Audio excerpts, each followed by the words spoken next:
আপনি কি ডায়াবেটিস রোগী? রমজানে সারাদিন রোজা রাখার পরে ইফতারে কি খাচ্ছেন?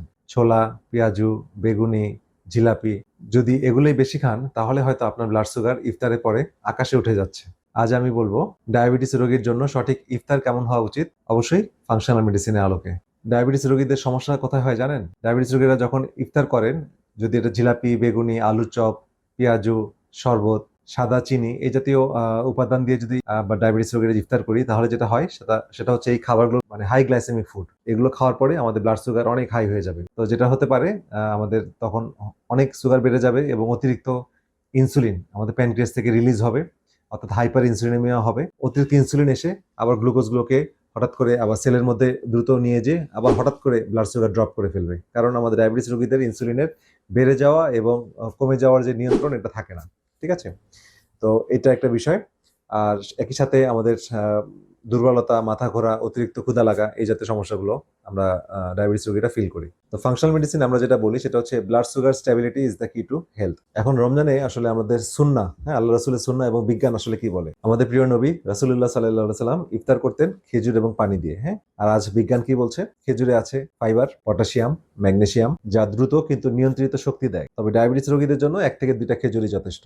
তো এখন আমরা জানবো যে আসলে ডায়াবেটিস রোগীদের আদর্শ ইফতার কেমন হওয়া উচিত। আমি সাধারণত আমার রোগীদের বলি ইফতারকে 3টি ভাগে ভাগ করুন। প্রথম ধাপ, যেটাতে আপনি রোজা ভাঙবেন, সেখানে থাকবে 1 থেকে 2টি খেজুর, 1 গ্লাস পানি, সেটা লেবুর পানি হতে পারে বা একটু ভিনেগার মিশ্রিত পানি হতে পারে, সাথে একটু পিঙ্ক সল্ট মিশিয়ে দিলেন, অথবা ডাবের পানি হতে পারে। তবে ডাবটা কচি ডাব হতে হবে, কারণ শ্বাসওয়ালা ডাবে সুগার বেশি থাকে। তো এগুলো শরীরের ইলেকট্রোলাইট ব্যালেন্স ফিরিয়ে আনে। দ্বিতীয় ধাপে আপনাকে প্রোটিন ইনটেক করতে হবে। ডায়াবেটিস নিয়ন্ত্রণের সবচেয়ে গুরুত্বপূর্ণ খাবার হচ্ছে প্রোটিন। ঠিক আছে? বাংলাদেশের জন্য ভালো অপশন যেটা আছে সেটা বলবো যে ডিম, গ্রিল চিকেন, তারপরে হচ্ছে আপনার মাছ হতে পারে, যে কোনো ধরনের মাছ, ডাল, বিভিন্ন ধরনের ডাল পাওয়া যায়, ডাল, ছোলা, মটরশুঁটি, সিমের বিচি, রাজমা, মাশরুম, সয়া প্রোটিন হতে পারে, টোফু হতে পারে, সয়া নাগেট করতে পারি বা সয়া বড়ি, আর স্প্রাউটেড ছোলা বা মুগ ডাল, হ্যাঁ, স্প্রাউটেড যেটা অঙ্কুরোদ্গম হয়, সেটা খুব ভালো প্রোটিনের উৎস। তো প্রোটিন আমরা কেন রাখবো? তো প্রোটিন যদি আমরা আমাদের ইফতারিতে রাখি, এবং ডায়াবেটিস রোগীদের ক্ষেত্রে অবশ্যই, তাহলে সেটা হয় কি, ব্লাড সুগার ধীরে ধীরে বাড়ে, পেট ভরা থাকে এবং অতিরিক্ত খাওয়া কমে যায়, না খেলেও চলে। 3 নম্বর ধাপ, যেটা হচ্ছে ফাইবার ইনটেক করতে হবে। ফাইবার হলো ডায়াবেটিসের বন্ধু। তো আপনি ফাইবার হিসেবে খেতে পারবেন শসা, টমেটো, গাজর এবং লেটুস পাতা। এছাড়া সবজি সালাদও রাখতে পারেন, এবং এখানে একটু অলিভ অয়েল ড্রেসিং করে দিলে এটা খুবই হেলদি একটা উপাদান হবে। এবং এর সাথে কোকোনাট অয়েলও দিতে পারেন, অলিভ অয়েল অথবা কোকোনাট অয়েল। তো ফাইবার যেটা করে সেটা হচ্ছে আমাদের সুগার ধীরে ধীরে বাড়ায় এবং ইনসুলিন রেজিস্ট্যান্স কমায়। আর এখন যেটা বলছে যে যেসব খাবার কম খাওয়া উচিত, মানে অ্যাভয়েড করাই ভালো ডায়াবেটিস রোগীর জন্য, এটা না খাওয়াই ভালো, কারণ আমরা ডায়াবেটিসটাকে নিয়ন্ত্রণে রাখবো খাবার মাধ্যমে। তো আমরা জিলাপি, বেগুনি, পেঁয়াজু, আলু চপ, মিষ্টি শরবত, এগুলো আমরা অ্যাভয়েড করি। ঠিক আছে? তাহলে আমাদের সুগারটা ভালো থাকবে, নিয়ন্ত্রণে থাকবে।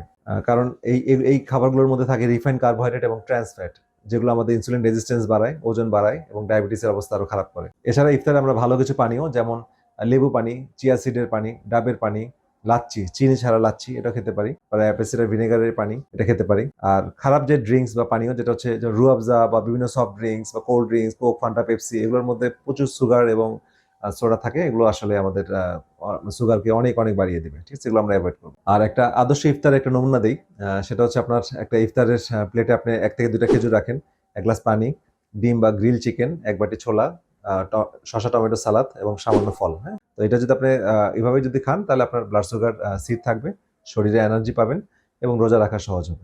ইফতার করার পর আপনার 1-1.5 ঘন্টা পরে আপনার 1 কাপ মাচা গ্রিন টি খেতে পারেন, এটা আপনার এনার্জি দিবে। তারপর আপনি তারাবির নামাজে গেলে আপনার অনেক বেশি এনার্জি হবে। তো শেষে যে কথাটা বলছি যে রমজান হলো শুধু না খেয়ে থাকার মাস না, ডেফিনেটলি এটা হলো আমাদের শরীর এবং আত্মাকে সুস্থ করার মাস, তাকে অর্জন করার মাস। তো আপনি যদি ডায়াবেটিস রোগী হয়ে থাকেন, তাহলে মনে রাখতে হবে যে সঠিক ইফতার হতে পারে আপনার চিকিৎসার একটা বড় অংশ। আর যারা ডায়াবেটিসের ওষুধ খাচ্ছেন, ইনসুলিন নিচ্ছেন বা কোনো মুখে ওরাল কোনো ক্যাপসুল ট্যাবলেট নিচ্ছেন, তো অবশ্যই তার চিকিৎসকের পরামর্শে আপনার এগুলোকে কমিয়ে ফেলতে হবে। তো আমরা আমাদের পেশেন্টদেরকে আগে হোমায়ার, ইনসুলিন রেজিস্ট্যান্স কেমন আছে, সি পেপটাইড কেমন আছে, সেগুলো আমরা দেখি এবং অন্যান্য ইনফ্লামেশন টেস্টগুলো করে নিয়ন্ত্রিতভাবে আমরা তাদেরকে, ম্যাক্সিমাম ক্ষেত্রে আমার সম্ভব হয় যে এই রোজার মাসটা আপনার মেডিসিন থেকে নিজেকে বের করে আনার একটা গুরুত্বপূর্ণ একটা সুন্দর একটা মাস। তো আমরা এই মাসের মধ্যে অনেক পেশেন্টদেরকে, আমরা বেশিরভাগ পেশেন্টদেরকে আমরা এটা মানে কোনো ওষুধ ছাড়া, এই শুধু খাবার দাবার, লাইফস্টাইলের মাধ্যমে, প্রয়োজনে কিছু ন্যাচারাল মেডিসিনের মাধ্যমে আমরা ডায়াবেটিসটাকে পুরো কন্ট্রোলে নিয়ে আসি। তো ভিডিও শেষ করার আগে সবার কাছে একটা জিজ্ঞাসা, আপনারা ইফতার কি খাচ্ছেন বেশি তাহলে? ছোলা, পেঁয়াজু, জিলাপি নাকি সালাদ? হ্যাঁ, কমেন্টে জানাবেন। আর ভিডিওটা জনস্বার্থে করা, সুতরাং যত বেশি আপনারা এই ভিডিওগুলো মানুষের কাছে শেয়ার করবেন, স্পেশালি ডায়াবেটিস রোগীদের ক্ষেত্রে, তারা তত বেশি উপকৃত হবে। তো সবাই ভালো থাকেন, সুস্থ থাকেন। পরবর্তী ভিডিও দেখা আমন্ত্রণ রইল। আল্লাহ হাফেজ।